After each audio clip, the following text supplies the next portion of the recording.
কিছু জাহেল মানুষ বলে তারাবির নামাজ 20 রাকাত নয়, তারাবির নামাজ 8 রাকাত। কিছু আলেম বলে না, কিছু জাহেল বলে। অথচ এই ব্যাপারে আলেমেরই অধিকার নাই দ্বিমত করার। ইমাম আবু হানিফা যেই ব্যাপারে একমত, ইমাম শাফিঈ যেই ব্যাপারে একমত, ইমাম মালিক যেই ব্যাপারে একমত, ইমাম আহমদ বিন হাম্বল যেই ব্যাপারে একমত, এই ব্যাপারে কোনো দুনিয়ার কোনো আলেমেরই দ্বিমত করার অধিকার নাই। কিন্তু দুঃখের বিষয় আমাদের সমাজে কয়েক বছর যাবৎ দেখা যাচ্ছে আলেম তো নয় বরং কিছু জাহেল এই ব্যাপারে দ্বিমত করে, বলে তারাবির নামাজ 20 রাকাত নয়, তারাবির নামাজ 8 রাকাত। এদেরকে যদি জিজ্ঞাসা করা হয় তারাবির নামাজ 8 রাকাত তোমরা পাইলা কোথায়, ওরা বলে সহিহ বুখারী শরীফে আছে। কি বলে? সহিহ বুখারী শরীফে আছে। ওদের হাতে তুলে দিন সহিহ বুখারী শরীফ, দিয়ে বলুন কোথায় আছে দেখাও। বলে আমি এটা পড়তে পারি না, আমি সহিহ বুখারী শরীফ পড়তে জানি না। চিন্তা করে দেখুন, দৃষ্টতা এবং বেয়াদবির একটা শেষ সীমানা থাকা দরকার। তুমি যেই কিতাবটা পড়তে জানো না সেই কিতাবের রেফারেন্স আওরালে কেন? তখন বলে বাংলা বুখারীতে পাইছি। তখন কি বলে? বাংলা বুখারীতে পাইছি। আমি আপনাদের জিজ্ঞাসা করি, বুখারীর বঙ্গানুবাদ এটা কি মেইন বুক না ট্রান্সলেশন? এটা তো ট্রান্সলেশন, ট্রান্সলেটার তো ভুলও করতে পারে। মেইন বুক তো তুমি পড়তেই জানো না। তারপরও ঠিক আছে, বাংলা অনুবাদ গ্রন্থতেই, বুখারীর বাংলা অনুবাদ গ্রন্থতেই তুমি দেখাও তারাবির নামাজ 8 রাকাত কোথায়।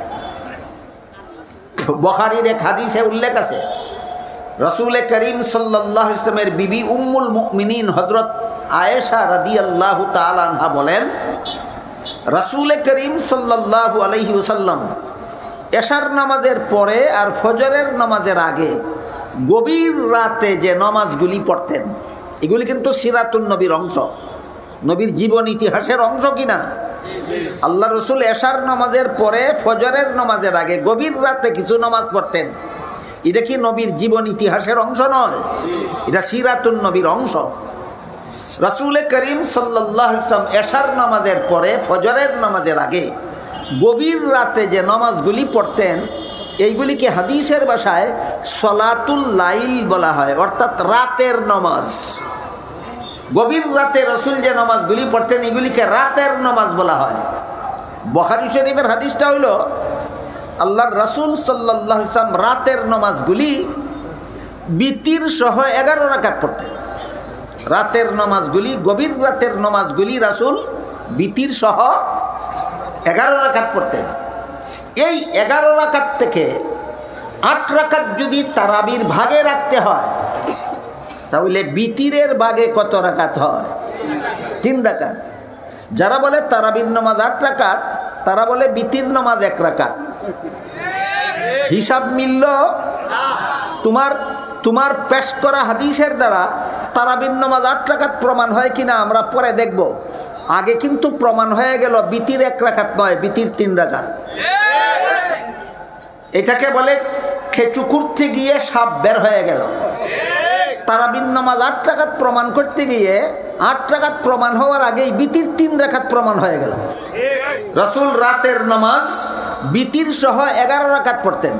এখান থেকে বিতিরের 3 রাকাত বাদ দিলে তাকে 8 রাকাত। যেই হাদিসে উল্লেখ আছে রাসূল করিম সাল্লাল্লাহু আলাইহি ওয়াসাল্লাম এই 8 রাকাত নামাজ পড়তেন গভীর রাতে, সেই হাদিসেই উল্লেখ আছে এই 8 রাকাত নামাজ রাসূল 12 মাসেই পড়তেন। 8 রাকাত নামাজ রাসূল কোন মাসে পড়তেন? এবার আপনারাই বলুন, এইটা বুখারী শরীফের হাদিস, এইটা বুখারী শরীফের হাদিস। এই 8 রাকাত নামাজ রাসূল 12 মাসেই পড়তেন। কোন কিতাবের হাদিস? বুখারী শরীফের হাদিসটা বুঝে থাকলে বলুন, রাসূল যে 12 মাসই গভীর রাতে 8 রাকাত নামাজ পড়তেন, এটা কি তারাবি না তাহাজ্জুদ?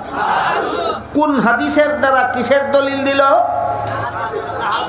তাহাজ্জুদের হাদিসের দ্বারা তারাবির দলিল দিল। তাহাজ্জুদের হাদিসের দ্বারা তারাবির দলিল দিল।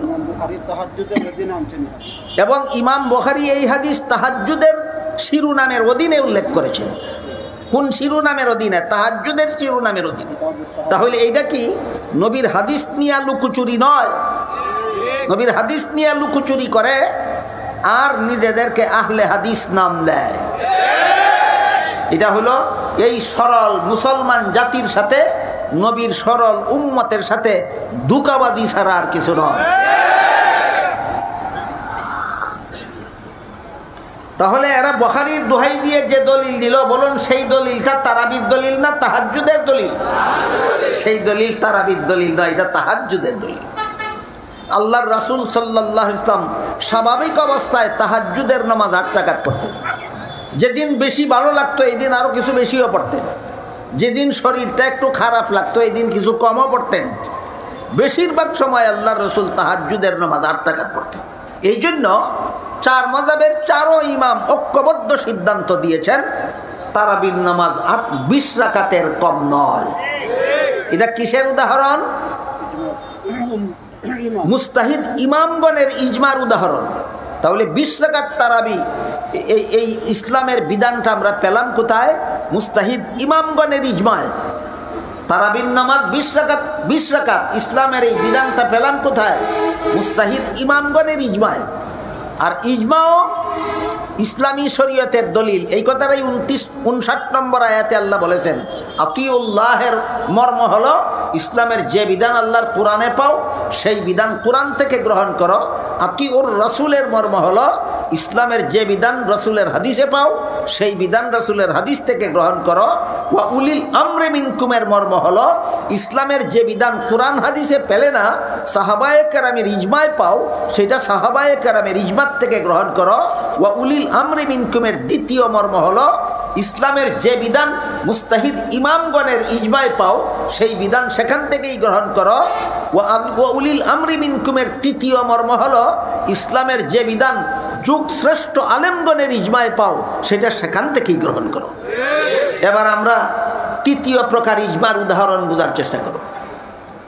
ওই যে বলেছিলাম আজানে মাইকের ব্যবহার জায়েজ না না জায়েজ, একামতে মাইকের ব্যবহার জায়েজ না না জায়েজ, প্রয়োজনে নামাজে মাইকের ব্যবহার জায়েজ না না জায়েজ। এই প্রশ্নের জবাব কোরআনের কোনো আয়াতে পাবেন না, রাসূলের কোনো হাদিসে পাবেন না, সাহাবায়ে কেরামের ইজমায় পাবেন না, মুস্তাহিদ ইমামগণের ইজমায় পাবেন না। আধুনিক যুগের যুগ শ্রেষ্ঠ আলেমগণ ঐক্যবদ্ধ সমাধান দিয়েছেন প্রয়োজনে আজানে মাইকের ব্যবহার জায়েজ, প্রয়োজনে একামতে মাইকের ব্যবহার জায়েজ, প্রয়োজনে নামাজে মাইকের ব্যবহার জায়েজ। কত নম্বর ইজমার বিধান? 3 নম্বর ইজমা, যুগ শ্রেষ্ঠ আলেমগণের ঐক্যবদ্ধ সিদ্ধান্ত।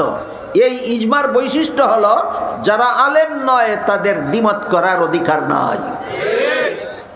তাই সূরা নিসার 59 নম্বর